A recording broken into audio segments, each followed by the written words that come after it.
Here's the beauty of what I'm going to share here today. It doesn't matter what your job is. If you have a job, as in you're not the business owner, this applies to you. So I want to tell you 3 things that if executed well will change your life forever. It's true. If you were to do some Googling and try to hone in on how you can be the best employee you can be and move up that corporate ladder, you'll quickly find 10 different versions of basically the same article. And I'll touch on that, but no one seems to be talking about what's actually more important than showing up on time and dressing for the job you want, not the one you have. There are dozens of helpful shallow tips out there, but I'm going to discuss a few ideas with you that I just don't think you're going to hear from anywhere else. And I'm telling you, if you can do these 3 things, you will be on an upward trajectory. So stay with me and let's take your job right now to the next level.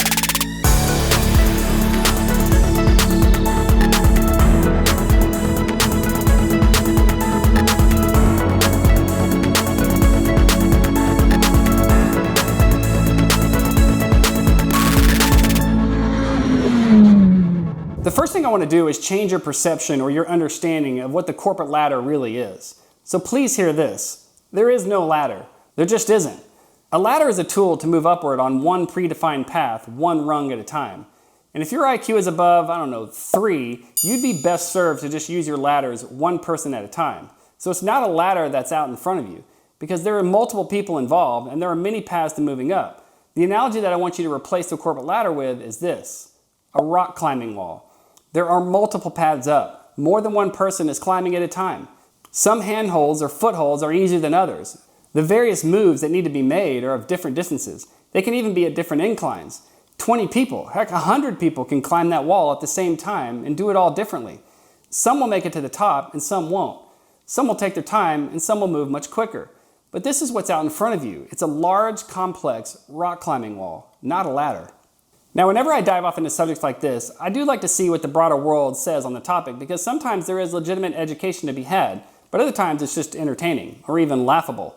This is where we hear things like behave professionally, work hard, be a part of the solution, not the problem, be on time, set goals, own your mistakes, treat everyone with respect, adhere to company guidelines, blah, blah, blah, blah. That's great.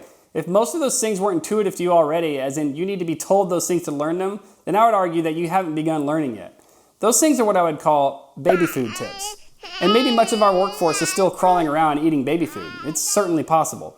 But if you want to eat at the grown-ups table, the executive table, in the owner's circle, then you're going to have to move on up to more solid food that goes beyond always do your best and show up on time. I mean, come on. You think you're going to get ahead following the same shallow tips that the rest of the world is following? I mean, maybe if you're just better at executing on those rules better than everyone else, but part of me also says, I doubt it. So here we go. Tip number 1.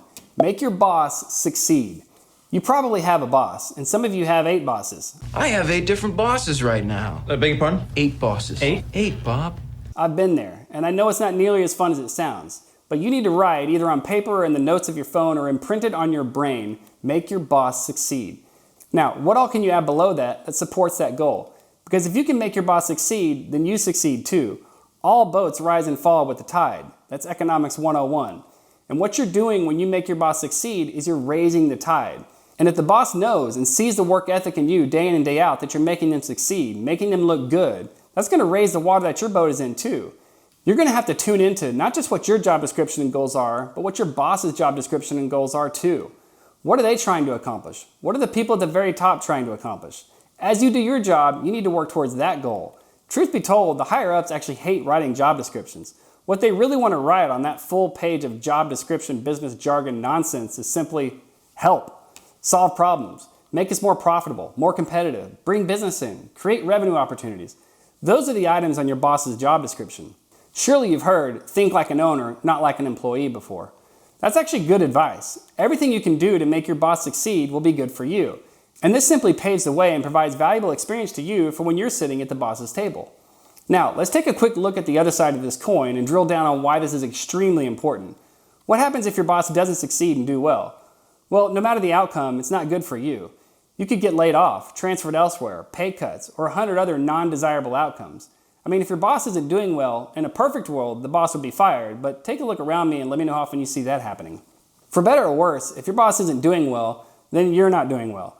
Captain CEO Suit doesn't look down at Manager X, analyze their failings, and say, you know, I love that team. They're killing it. I mean, their boss is failing, but as a whole, I just love that team. I promise you that's not what they're saying. They're saying to executives B, C, and D, How about y'all tell me right now why I shouldn't just fire all of them and start over with a brand new team? C-level people like to take action. They are decisive, sometimes a little too decisive. They see a failing area and the knee-jerk reaction oftentimes is just find the biggest axe they can get their hands on and just start swinging, and let some new hires come in and clean up the blood. I know that sounds a little bit graphic, but this is the real world here. There's no more safe spaces. You need your boss to succeed, and their boss, and their boss. But start out with focusing on your boss. Make them succeed, make them look good, and don't stop. Okay, number 2, make yourself irreplaceable. And when I say make yourself irreplaceable, I mean day in and day out, you keep moving the needle towards that new reality that your boss, your company, can't survive without you. You have to become irreplaceable. Now, how do you do this? Well, one way is to pay attention to what those above you are doing that you can take over, especially if it's something that they hate doing. You just slowly, 1 month at a time, move this task here and that task here over to your plate and off someone else's that's preferably above you. Maybe you identify some inefficiencies, and before you blurt out your findings, the problem, you spend a week diving in on how you can improve on those inefficiencies. So now you're delivering a problem with a well thought out solution to it. Maybe there are reports that your boss has to deal with, boring paperwork, or some weekly data entry task. See if you can take it over. Just say, hey, maybe I can do that for you. That kind of stuff doesn't take me much time, and I feel like it would free you up to focus on more important things. And I don't care if it takes you a few minutes or a few hours. If you can take something off your boss's plate, especially something they hate doing, then you're moving the needle towards you being irreplaceable because you're improving the quality of their life. Now, why do we need to focus on becoming irreplaceable? I'm sure you can already think of some reasons, but hear this. Nothing stays the same. A business is growing or it's shrinking. And even if you tell me, dude, Matt, my company is literally plateaued, it's staying the same. Well, the competitive landscape sure isn't staying the same.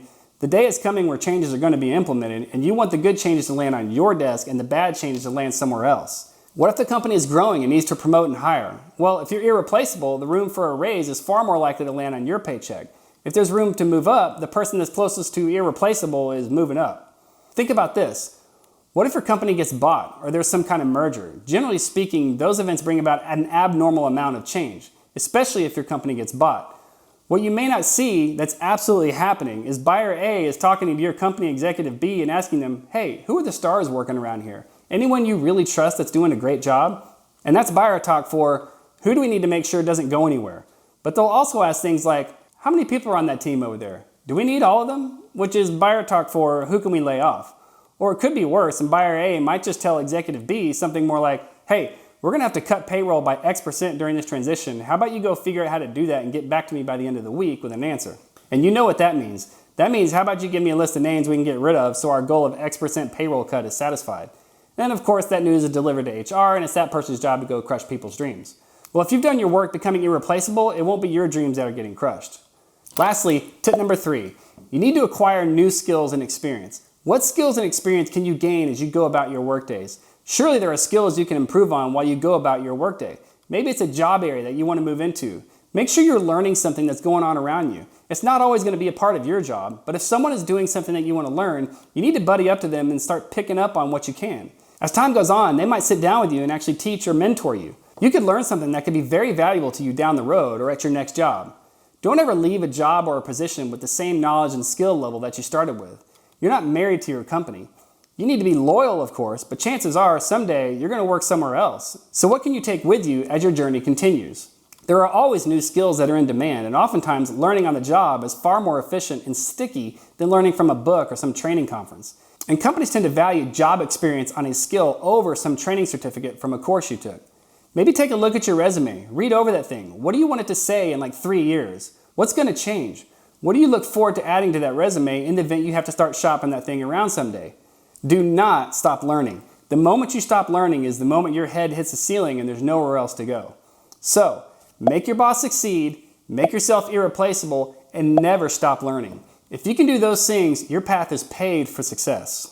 Hey, I hope these tips help you in some way. If so, maybe share in the comments what you plan on changing from today forward. If you have any questions about any of this, just ask it in the comments below. Other people watching this can probably benefit from what you have to ask or share. And as always, if you got value out of this, punch like, subscribe, and ring that bell for me. Thanks for watching, y'all.